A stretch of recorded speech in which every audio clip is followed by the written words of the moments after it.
With a major selection of the looks your kiddos love starting at just $4 in the Walmart app, a new school year means a stylish new them. Who knew? Find skater skirts and Crocs that say, I'm casual but cool. Sparkly sneakers that say, it's my classroom, you're just learning in it. And preppy polos that say, I'm the teacher's pet, even if they're mommy's menace at home. Find their favorite styles starting at just $4 in the app. The Walmart you thought you knew is now new. This episode is brought to you by State Farm.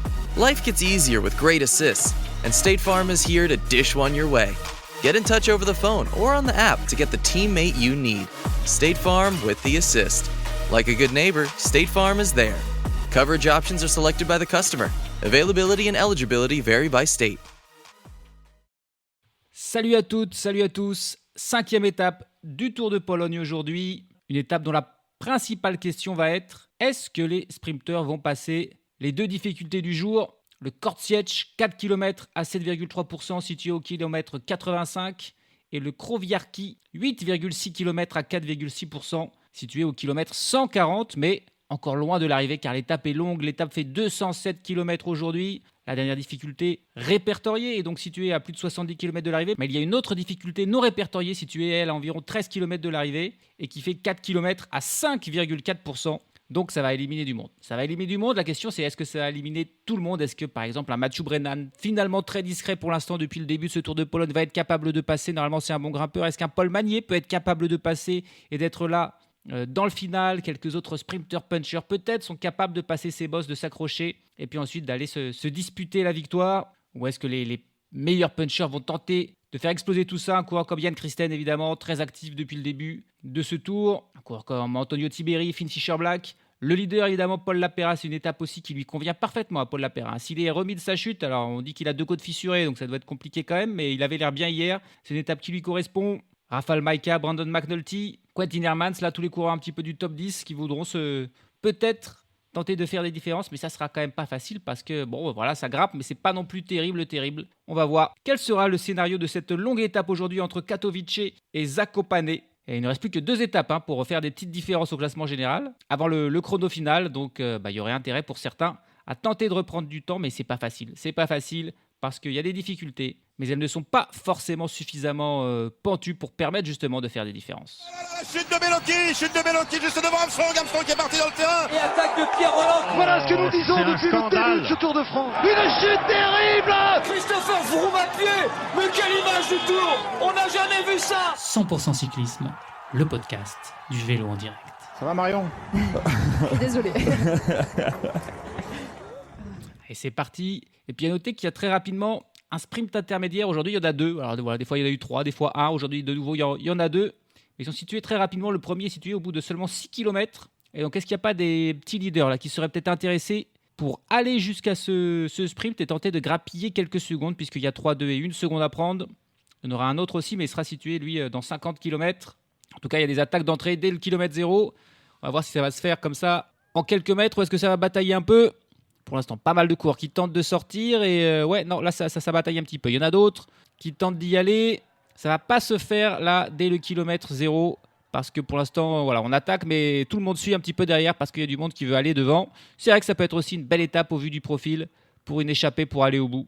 Parce que pas facile à gérer et encore une fois, on ne sait pas trop quelle équipe va prendre ses responsabilités, même si la Decathlon semble aujourd'hui vraiment toute désignée pour rouler parce qu'ils ont le leader, mais aussi ils ont potentiel de victoire d'étape avec Paul Lapera ou avec Dorian Godon, le champion de France. C'est aussi une étape qui pourrait lui aller. Allez, on a un quatuor là finalement qui est sorti. Et du coup, je pense que c'est ces 4 là qui vont passer au sprint intermédiaire, même si ça poursuit encore derrière.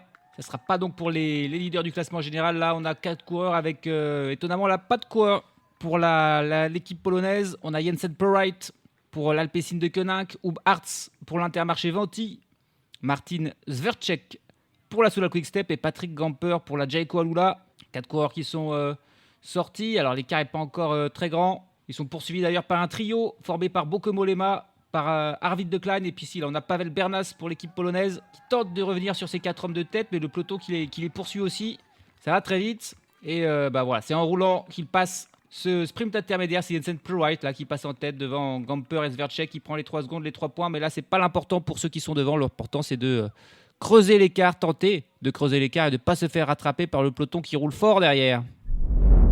Ça n'a pas marché pour Pavel Bernas, pour Bauke Mollema, pour Arvid de Klein qui ont été repris par le peloton. Et une fois que ces 3-là ont été repris, par contre, le peloton s'est complètement relevé et a laissé partir les 4 autres pour une belle aventure à l'avant.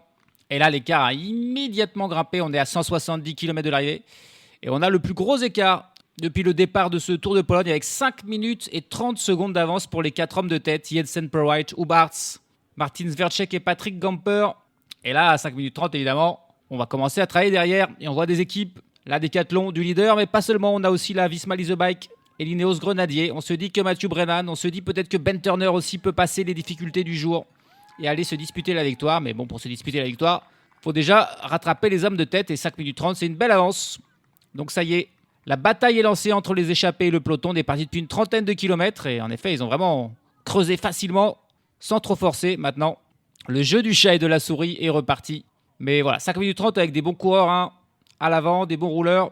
Ça va demander du travail. Heureusement, c'est une longue étape et il reste encore de nombreux kilomètres et heures de course pour aller les chercher. 155 km de l'arrivée.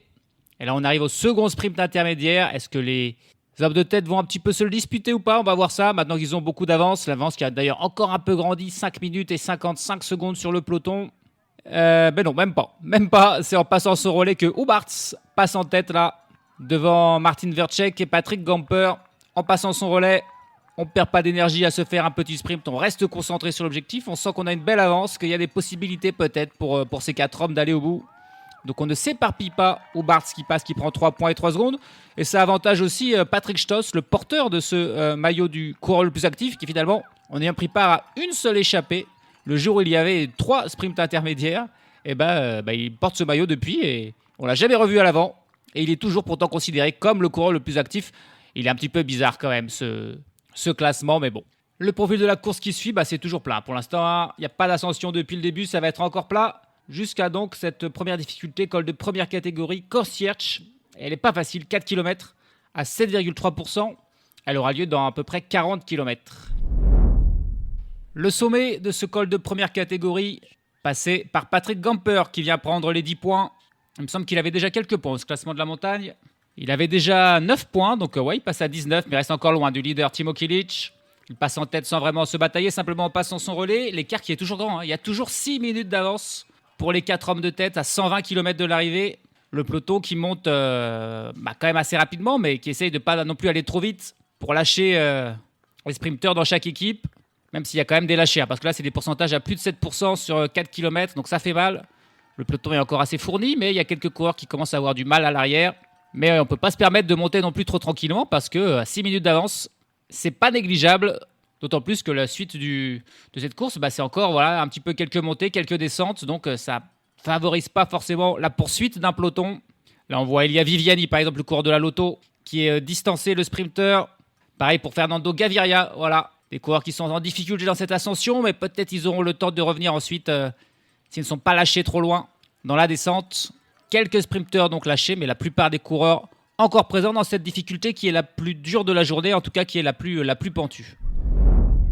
82 km de l'arrivée, l'écart qui est toujours important, plus de 5 minutes et 7 secondes pour les 4 hommes de tête. Pourtant, le peloton qui travaille, on voit même des nouvelles équipes travailler. Là, on voit l'IF venir prêter main forte, des coureurs aussi de la Lidl Trek qui viennent aider la Decathlon, la Visma et l'Ineos. Donc on travaille quand même parce qu'on commence peut-être à s'inquiéter. Pour l'instant, toutefois, pas de présence de la Team Emirates à l'avant pour travailler. En général, c'est eux qui finissent le travail dans les 50 derniers kilomètres. Pour l'instant, il reste caché la Team Emirates dans ce peloton. 4 hommes à l'avant donc.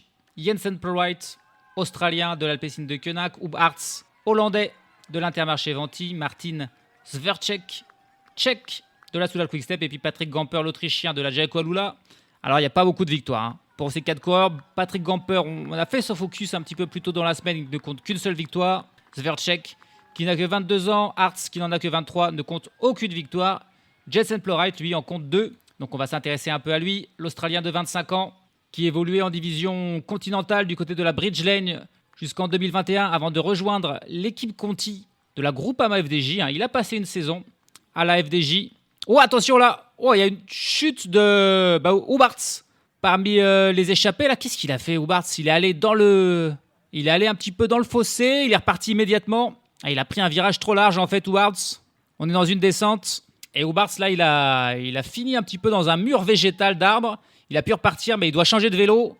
Et la voiture n'est pas là, ne lui amène pas le vélo. Donc là, pour l'instant, Houbarts, il est distancé par les 3 autres. Il a pris un petit peu trop de risques dans la descente. Il va falloir rapidement lui changer de vélo s'il ne veut pas être distancé irrémédiablement. Là, par les 3 autres.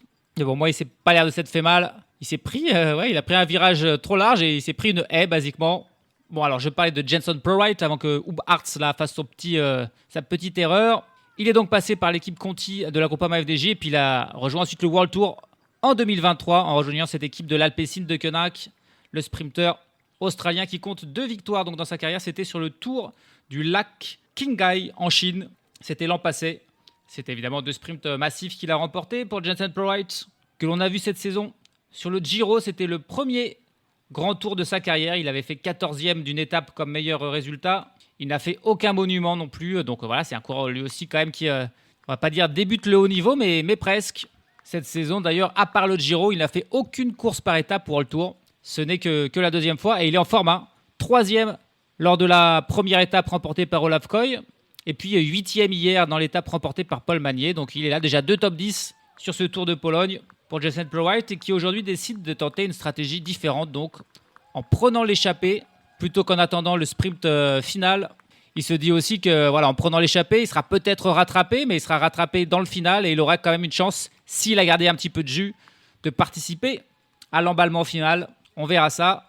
On a donc en tout cas plus que 3 coureurs devant en compagnie de Prowright. Il y a Martin Sverchek et Patrick Gamper parce que Houbarts est à l'arrière là et il doit travailler, il va devoir cravacher pour revenir sur la tête de la course. Allez, on va arriver au sommet de cette 2e difficulté, 2e col de première catégorie. Patrick Gamper qui va aller prendre les 10 points. Non, il y a Jenson Prowright. Disons Prowright qui va aller lui prendre. Il s'est fait surprendre là, Patrick Gamper, Jenson Prowright qui a décidé d'attaquer. Alors, c'est probablement en protection justement du maillot de meilleur grimpeur de Timo Kilic qui est de la même équipe de Jenson Prowright pour éviter que Gamper se rapproche trop. C'est Prowright qui passe en tête et qui prend les 10 points. Gamper n'en prend que 8. Ils le défendent, ils le veulent. Ce maillot de meilleur grimpeur du côté de l'Alpecin de Koenig, Timo Kilic qui... D'ailleurs, lors de la première difficulté, est sorti du peloton pour aller prendre les 2 petits points qui restaient à prendre. Il va probablement faire de même dans cette dernière difficulté. À noter que le peloton s'est énormément rapproché d'un coup. Là, ça monte vite. C'est l'IF qui fait le gros du travail dans cette ascension. Je me demande pour qui on travaille du côté de l'IF. Est-ce qu'on pense que Mads Mikkels peut grimper ces difficultés et être là dans le final ou Marine Vandenberg? Je ne sais pas. En tout cas, l'écart qui n'est plus que de 3 minutes. Désormais, plus que de 3 minutes d'avance pour les 4 hommes de tête. Houbarts a réussi à rentrer sur le trio après sa chute.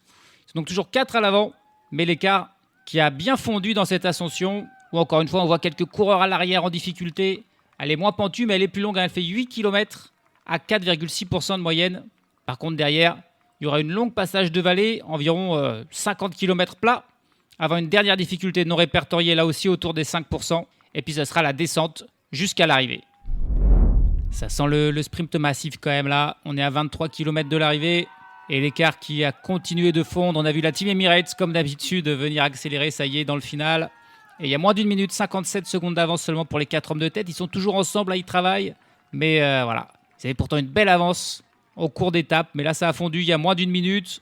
Et on est désormais dans cette ascension. C'est d'abord un faux plat qui monte vers la dernière ascension non répertoriée. Donc, on l'a dit, 4 km à 5,4%.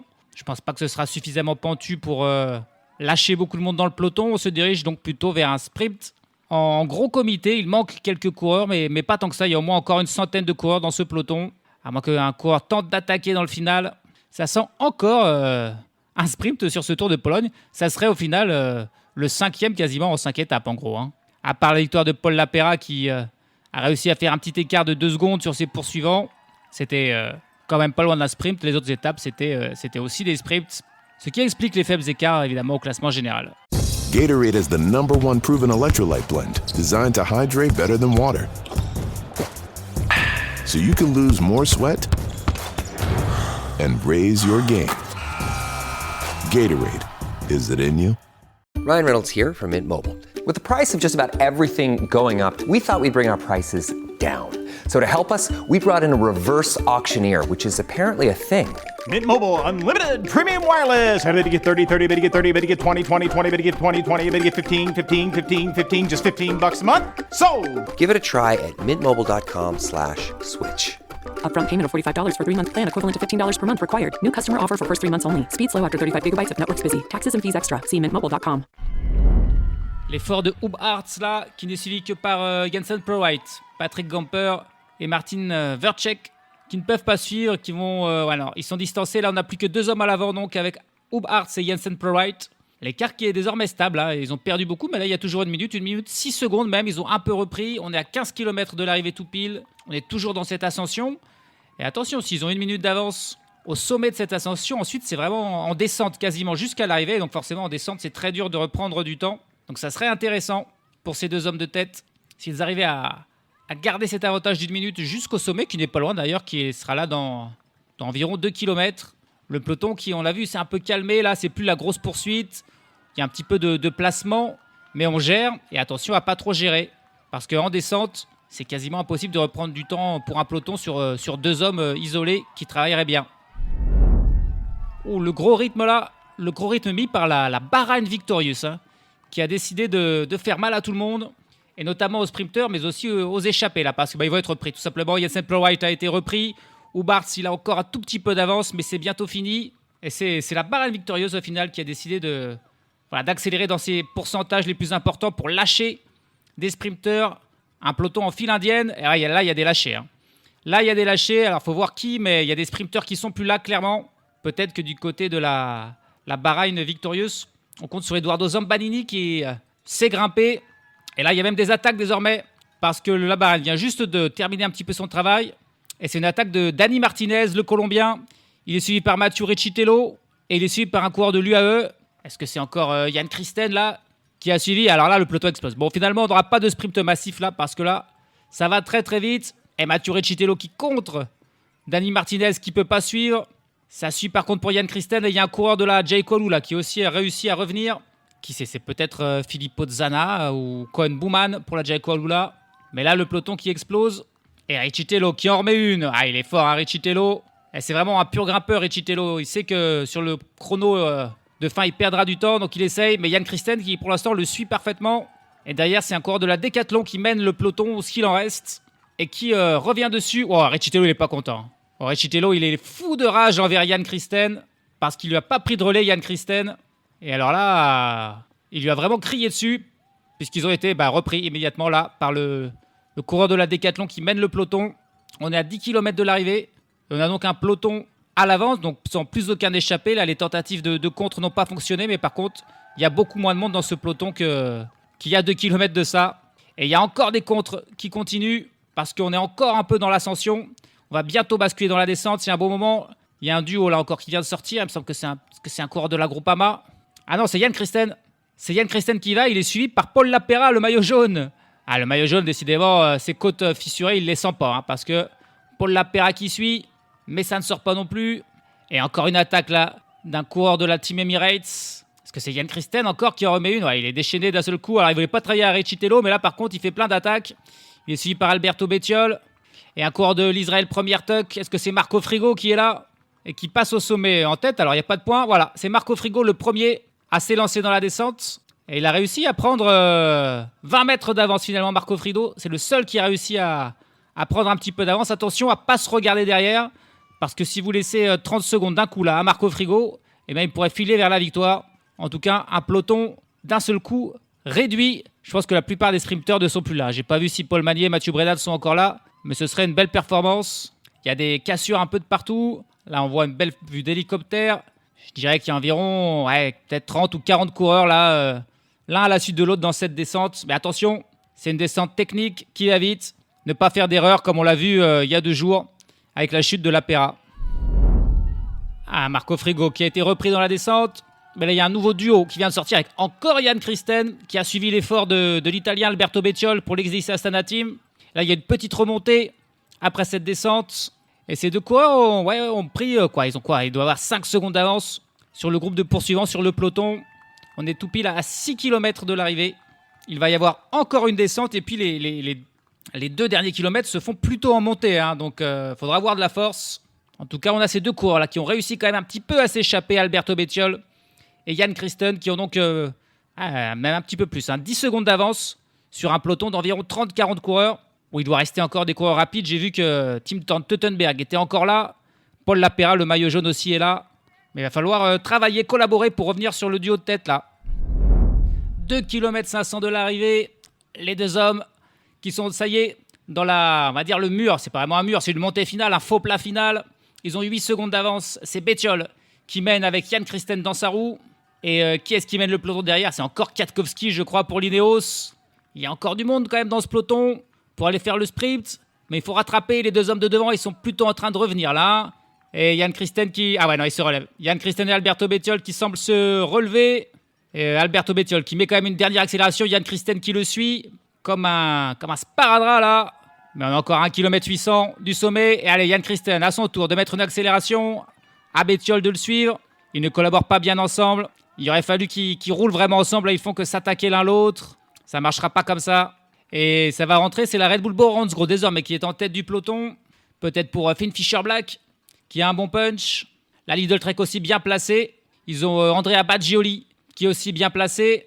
Ben Turner est encore là dans la roue de Michał Kwiatkowski. J'ai bien l'impression que Mathieu Brennan aussi est encore là pour la Visma Lease Bike. Au moment de passer la flamme rouge, c'est la Lidl Trek qui prend les choses en main. Alors, ils ont 7 Tim Teutenberg, mais je crois qu'il n'est pas forcément encore à l'avant. On a 3 cours de Lidl Trek, mais c'est Baggioli qui est en 3e position. C'est eux, en tout cas Lidl Trek, qui vont lancer le sprint. Et on aura donc encore une fois un sprint en comité réduit, une 40aine de coureurs. Allez, la Lidl Trek toujours en avant, plus qu'un équipier pour Badgiola. On a Pello Bilbao qui remonte aussi. Voilà, c'est les sprinteurs et les punchers qui vont un petit peu s'affronter. Baggioli qui lance, il a libéré un petit peu loin son équipier. Baggioli, c'est trop loin et c'est Kwiatkowski qui prend la lead, mais Mathieu Brennan qui jaillit de l'arrière, qui a décidé de lui aussi de partir de loin. Ben Turner dans sa roue. Cette fois-ci, ça sent bon pour Mathieu Brennan. Il va s'imposer un petit peu largement comme Paul Magnier hier devant Ben Turner. Il y a encore 50 mètres à faire pour Mathieu Brennan. Attention à Ben Turner quand même qui revient, mais qui ne pourra pas le doubler. La victoire de Brennan devant Ben Turner. Et ça doit être Andrea Baggioli qui vient prendre la 3e place. En tout cas, c'était un coureur de la Lidl Trek. Mais comme hier, il y a un gros écart entre le premier et le 2e, et entre le 2e et le 3e.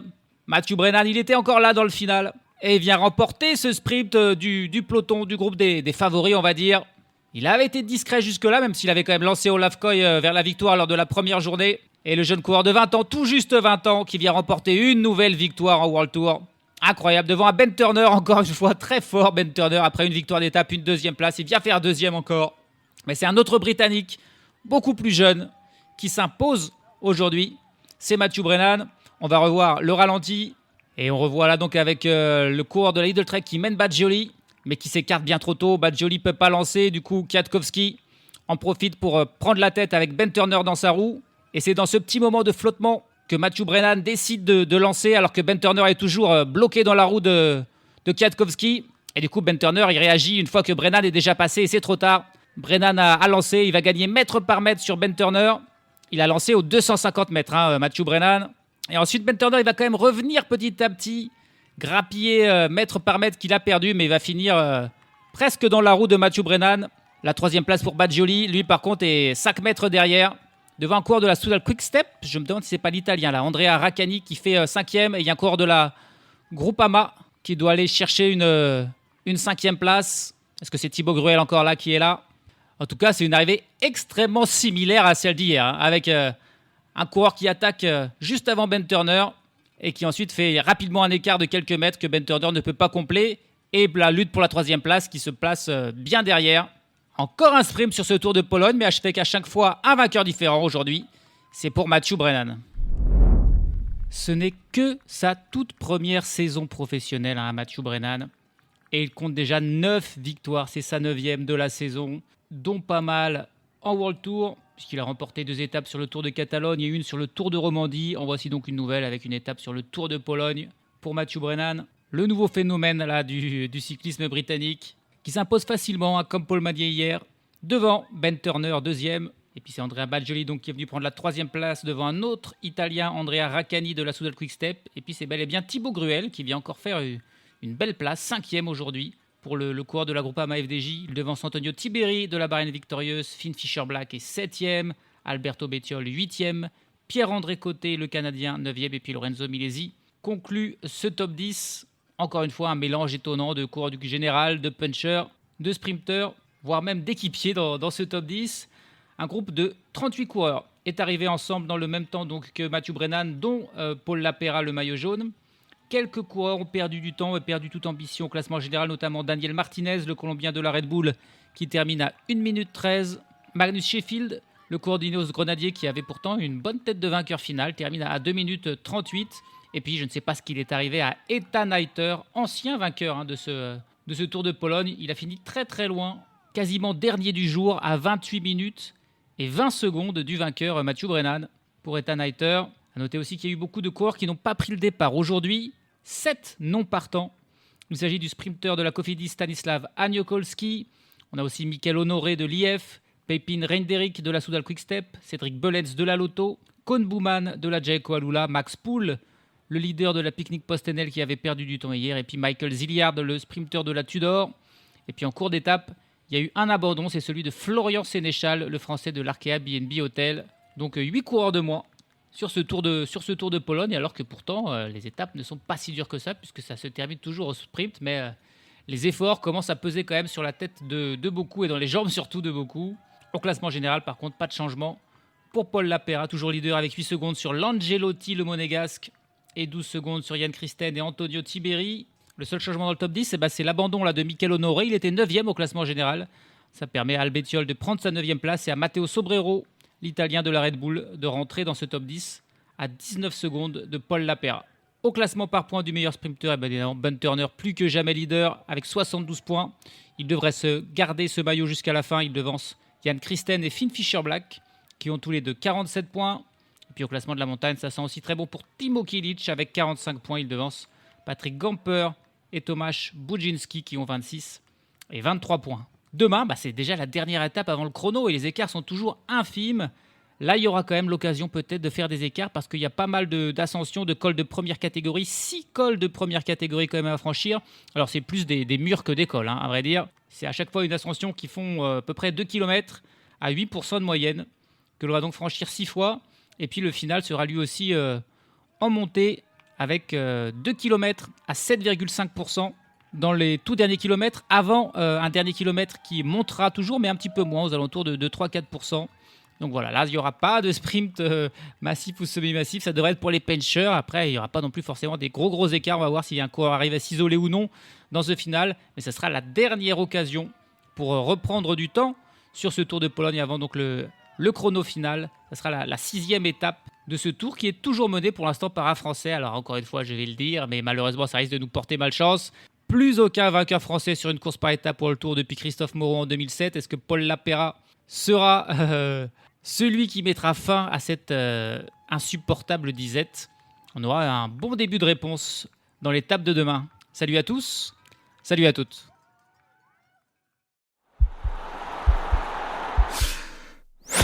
This podcast is part of the Sports Social Podcast Network.